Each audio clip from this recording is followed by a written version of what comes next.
बिस्मिल्लाहिर्रहमानिर्रहीम। अस्सलाम वालेकुम।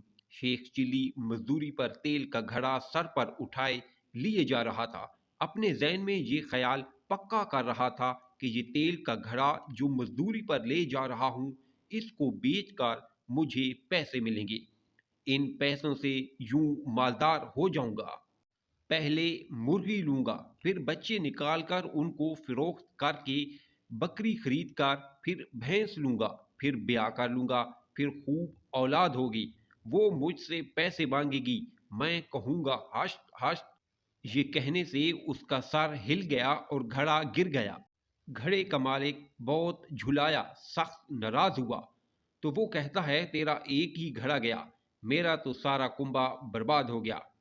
फायदा साहिबो, इस हिकायत पर तो हम हंसते हैं, मगर दर हकीकत हम खुद अपने ऊपर हंसते हैं, क्योंकि हम सब इसी बला में फंसे हुए हैं कि हर वक्त ये धुन लगाया करते हैं, इस रुपया से यूं तिजारत होगी, इतना नफा इसमें होगा।